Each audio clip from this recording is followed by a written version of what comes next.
દાનેરાના શેરપુરા વિસ્તારમાં 4 માસથી સ્થાનિકો પીવાના પાણી સાથે ગટરનું પાણી પી રહ્યા છે। સ્થાનિકોની ખુલ્લી ચેલેન્જ, અમે જે પાણી પી રહ્યા છે તે પાલિકાના કર્મચારીઓ પી બતાવે। આંકડો સાથે પાલિકા વિરોધ સૂત્રોચ્ચાર કરી દર્શાવ્યો વિરોધ। દાનેરા પાલિકા પ્રાથમિક સુવિધા આપવામાં સદંતર નિષ્ફળ ગયો હોય તેવી સ્થિતિ છે। દાનેરાના શેરપુરા વિસ્તારના દ્રશ્યો જ ઘણું બધું કહી જાય છે। ગટર ઉભરાઈ રહી છે, રસ્તા પર ગટરના પાણી ભરાઈ રહે છે। પાણીના વાલ્વની ટાંકીમાં ગટરનું પાણી જતા પીવાના પાણીમાં મિક્સ થાય છે। ગટરનું પાણી પરિણામે અનેક ઘરમાં બાળકો સાથે મોટા લોકો રોગચાળાના ભરડામાં છે। રસ્તા પર ગટરના પાણીથી થતા મચ્છર રોગચાળામાં વધારો કરી રહ્યા છે। 4 માસથી સ્થાનિકોએ અનેકવાર લેખિત અને મૌખિક રજૂઆત કરી હોવા છતાં સમસ્યા ઠેરની ઠેર જોવાથી સ્થાનિકોએ પાલિકા વિરુદ્ધ સૂત્રોચ્ચાર કર્યો।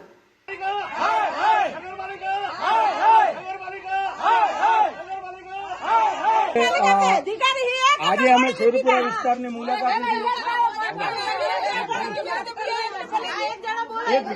આજે અમે શેરપુરા વિસ્તારની મુલાકાત લીધી અને એની અંદર અહીંયા લોકોને પાણી ગંદકી ભર્યું આવે છે પીવા માટે, અને એનો આ બાટલો સબૂતમાં છે। બાટલો બતાવીએ છીએ અમે આ લાઈવમાં, બરાબર કે આ બહેરાઓ બિચારી રજૂઆત કરીને નગરપાલિકાઓના થાકી ગઈ, છતાં પણ આજ સુધી નગરપાલિકા કંઈ ધ્યાન નથી દોરતી। તો શું આ વિસ્તારને ફરીથી કોલેરાગ્રસ્ત અને કરવો છે? ફરીથી અહીંયા ઝાઝા પ્રમાણમાં મૃત્યુ કરવા છે? નગરપાલિકાએ આટલું ધ્યાન નથી આપતી, વેરા લેવા માટે તત્પર થાય છે અને સુવિધા આપવા માટે કેમ તત્પર નથી રહેતી?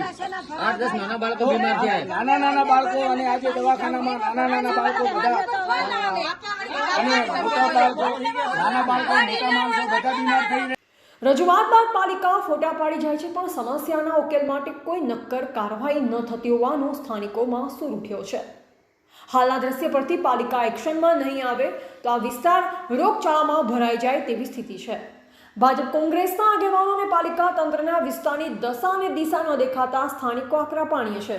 સ્થાનિકોએ મીડિયામાં ખુલ્લા પડકાર ફેંક્યા છે કે અમે જે પાણી પીએ છીએ તે પાણી પાલિકાના કર્મચારીઓ પી બતાવે।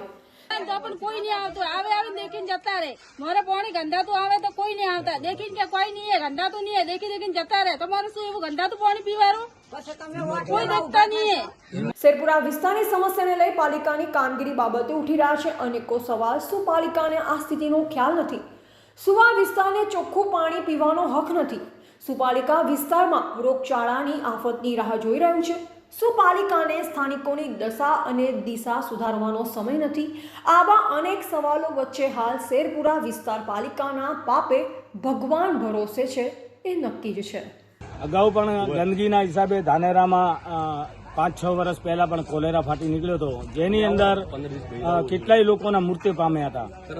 એ જ પોઝિશન આ શેરપુરા વિસ્તારમાં આજે સર્જાયેલી દેખાય છે, અને એટલું બધું રોડ ઉપર ગંદકી અને ગટરોનું પાણી નીકળે છે કે જેનો કોઈ નગરપાલિકા સુધી સુદ્ધા નથી લેતી। લોકો ત્રાહિમ થઈ ગયા છે, છતાં પણ નગરપાલિકાના કાન આડા કુંબડા ભરાયેલા છે। તો શા માટે એવું લોકો સાથે ઓરમાનું વર્તન કરે છે? કેમ કે સલામ અને પછાત વિસ્તાર છે એટલે એના માટે આવું કરી રહી છે। તો નગરપાલિકાને એ પણ જ્યારે વેરા ઉઘરાવવા હોય ત્યારે નગરપાલિકાઓ લોકો ઉપર પ્રેશર અને દબાણ કરે છે, અને જ્યારે વેરા ઉઘરાઈ અને લોકોને સુવિધા કેમ નથી આપતી? એ સુવિધા આપવી નગરપાલિકાની ફરજમાં આવે છે। તો નગરપાલિકાને હું આમ આદમી પાર્ટીના પ્રમુખ તરીકે ધ્યાન દોરું છું કે આ સલમ વિસ્તારની અંદર, શેરપુરા વિસ્તારની અંદર જે હાલ હું જે નજરે દ્રશ્ય જોઈ રહ્યો છું, ગટરના પાણી રોડ ઉપર નીકળી રહ્યું છે અને એટલી ગંધ મારે છે કે જે બીમારીનું ભય ફેલાવે છે। તો તાત્કાલિક ધોરણે, સત્વરે ધોરણે આની કામગીરી કરી અને એનો નિકાલ કરવો જોઈએ। ધાનેરા નગરપાલિકાના અણઘડ વહીવટ છતો થાય છે। ધાનેરાની ઘણી સોસાયટીઓમાં ગટરો ઉભરાય છે। આજે તમે જોઈ શકો છો કે ભર ઉનાળે ચોમાસા જેવો માહોલ સર્જાયો છે। રોડ ઉપર પાણીની રેલમછેલ, બાજુમાં આંગણવાડી આવેલી છે, નાના ભૂલકાઓ। ખરેખર નગરપાલિકાની ઘોર નિંદ્રામાં કુંભકર્ણની સૂતી એવું લાગે છે। ધાનેરા નગરપાલિકાના જવાબદાર અધિકારીઓને માત્ર ને માત્ર કમિશન કેમ મળે છે એમાં રસ છે, એમને કામમાં રસ નથી। જો કામમાં રસ હોય તો તો આ સમસ્યા ન હોય. આપ જોઈ શકો છો ધોળા દિવસે ખરાબ બપોરે ને ઉનાળામાં આજે રોડ ઉપર પાણી રેલમછેલ થઈ રહ્યું છે. આજુબાજુમાં રહેતા નાગરિકો કઈ રીતે જીવે, ખરેખર નગરપાલિકા એમને માણસ નથી કરતી એવું લાગે છે.